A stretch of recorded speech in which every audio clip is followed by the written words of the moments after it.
So hello guys, my name is Rohan और आप देख रहे हैं मेरा यूट्यूब चैनल वी वाइल्ड। तो चलिए आज का टॉपिक शुरू करते हैं। तो फिर सर्दी का मौसम तो आ गया, आप अपने लिए क्या निकाला? स्वेटर, कंबल, चादर सब कुछ निकाल लिया ना। पर फिश के लिए क्या निकाला?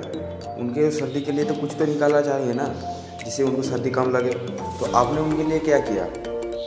फ्रेंड्स, सर्दी में जैसे हमको प्रॉब्लम होता है, इसलिए हम जैसे स्वेटर, कंबल, चादर यही सब यूज़ करते हैं, वैसे फिश को भी प्रॉब्लम होता है। पर फिश के पास क्या कोई स्वेटर या फिर चादर है जो वो ओढ़ के अपना जो सर्दी है उसको बिता पाए? ऐसा तो नहीं है ना। तो उनके लिए भी तो कुछ करना चाहिए।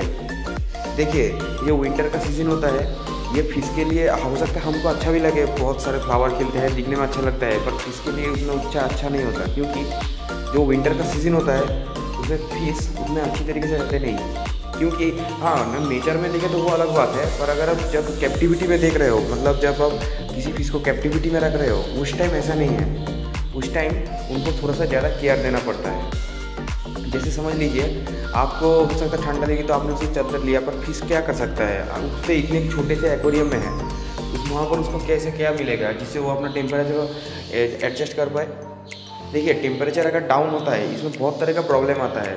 पहली बात, फिश का जो होता है डाइजेशन सिस्टम स्लो हो जाता है, वो खाना खाना छोड़ देता है। बहुत लोग देखे होंगे विंटर के टाइम बहुत का फिश तो ऐसे ही मर जाता है, क्योंकि उसका फिश खाना लेना छोड़ देता है।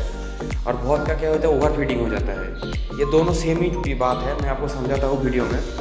देखिए, जब जो वेदर है उसका अगर जो हीटनेस है वो अगर कम हो जाए, मतलब समझ लीजिए विंटर है तो उसका जो टेम्परेचर है वो डाउन हो गया, तो फिश क्या करता है, उसको जो भी खाना है उसको डाइजेस्ट करने के लिए उसको भी तो हीट चाहिए ना। अगर उसका जो बॉडी है वो अगर कोल्ड रहेगा या फिर कूल रहेगा तो वो उसको पचा कैसे पाएगा? इसलिए क्या होता है, जो पहले का खाना है वो डाइजेस्ट नहीं कर पाता, इसलिए वो धीरे धीरे खाना खाता है। और इसी तरीके इसीलिए वो हो सकता है कभी कभार क्या होता है, फिश खाना लेना छोड़ देता है। बहुत कोई डर जाता है मेरा फिश खा नहीं रहा। इसका पहला कारण रहता है टेम्परेचर डाउन।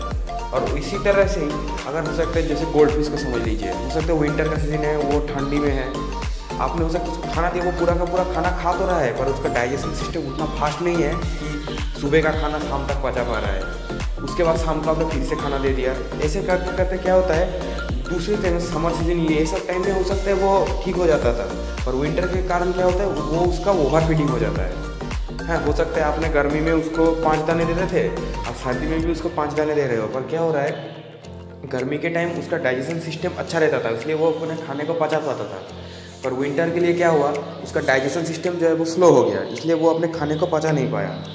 इसी तरह बहुत तरह का प्रॉब्लम आता है। तो आप बात करते हैं इसको प्रिवेंट करने के लिए हम क्या कर सकते हैं। तो देखिए, एक्वेरियम का वाटर को ही ठीक मतलब परफेक्ट टेम्परेचर में रखने के लिए वन एंड ओनली एक ही चीज़ है, वो है वाटर हीटर, जो हम एक्वेरियम में लगाते हैं। तो सर्दी का टाइम तो आ गया, आपने अपने लिए तो हो सकता है कंबल, जैकेट, मफलर, टोपी, ग्लव्स बहुत कुछ ले लिया, पर फिश के लिए भी तो कुछ चाहिए। तो उनको सिर्फ एक ही चीज़ चाहिए, वो है वाटर हीटर। यही अगर आप अच्छी तरीके से एक अच्छी क्वालिटी का अगर लगा दीजिए तो आपको सालों साल कुछ प्रॉब्लम नहीं होगा। हर सर्दी पे ये काम आता है। और वाटर हीटर सिर्फ सर्दी में ही नहीं, अगर नॉर्मली अगर किसी टाइप का अगर फिश है, उसको अगर किसी तरह का डिजीज़ हुआ, उसके लिए भी अच्छा काम करता है। क्योंकि ज़्यादा ही मतलब अगर थोड़ा सा अगर नॉर्मल से टेम्परेचर थोड़ा सा बढ़ा देंगे 1-2 डिग्री, तो जो बैक्टीरिया होता है वो जिंदा नहीं रह पाता, वो बैक्टीरिया धीरे धीरे मरने लगता है। इससे आपका फिश जो होता है, मतलब जो वीक फिश है, वो धीरे धीरे ठीक हो जाता है। इसलिए इसी काम के लिए भी वाटर हीटर बहुत ही अच्छा रहता है। और एक बात, आप जिस कमरे में हो सकता है एक्वेरियम रखा, अगर उस कमरे में आप रूम हीटर यूज़ कर रहे हो, तो फिर जो एक्वेरियम में है उसमें वाटर हीटर ऐड करने से पहले एक्वेरियम का वाटर का जो पैरामीटर मतलब जो टेम्परेचर है उसको एक बार चेक कर लीजिए। क्योंकि कभी कभार क्या होता है कि रूम हीटर तो रूम को गर्म करता है और आपका एक्वेरियम तो उस रूम में ही है ना, तो इसलिए उसी हिसाब से आपका टैंक का जो पानी है वो भी धीरे धीरे एकदम परफेक्ट रूम हीट में मतलब रूम टेम्परेचर में आ जाता है। जो फिश एक्वेरियम होता है, मतलब जिसमें ओनली फिश है, जैसे गोल्ड फिश का आपने नॉर्मल सा एक थोड़ा सा स्टोन फोन दे के एक सेटअप बना है, उसमें gold fish, shark, angel, discuss किसी भी तरीके का फिश रखे, तो वो जो टैंक है, अगर उस ओनली फिश वाला टैंक है तो उसका जो आइडियल टेम्परेचर होगा 26 से लेकर 28, मतलब 28 एकदम परफेक्ट है। इस बीच में अगर अपने हीट जो टेम्परेचर उसका अगर मेंटेन रख पाए तो आपके फिश में किसी तरह का प्रॉब्लम नहीं आएगा। और अगर आप कोई प्लांटेड टैंक रख रहे हो, वो मतलब प्लांटेड टैंक प्लस फिश इस तरह का कोई टैंक रख रहे हो, तो उसके लिए 23 से 25 डिग्री सेल्सियस ये टेम्परेचर एकदम परफेक्ट होता है। तो 24 इसका बीच का पकड़ लेते हैं, तो ये 24 डिग्री सेल्सियस आपको मेंटेन करना है। तो देखिए, अगर आप अपने रूम का अंदर का टेम्परेचर अगर इसी दौरान है, मतलब हो सकता है 26, 25, 24, तो आप चेक कर लीजिए किसी थर्मोमीटर से आपका टैंक का टेम्परेचर क्या है। अगर फिश ओनली टैंक है, अगर उसका टेम्परेचर इस तरीके से 26 से 28 के बीच में रह रहा है, तब भी आपको हीटर लगाने की ज़रूरत नहीं है। और अगर आपका प्लांटेड टैंक है, उसका टेम्परेचर अगर 24 के करीब आ रहा है, तो तब भी आपको लगाने की ज़रूरत नहीं है। पर ज़्यादातर केस में क्या होता है कि जो रूम टेम्परेचर है वो प्लांटेड टैंक के लिए सूटेबल हो जाता है, मतलब वो 24 के आसपास ही रहता है।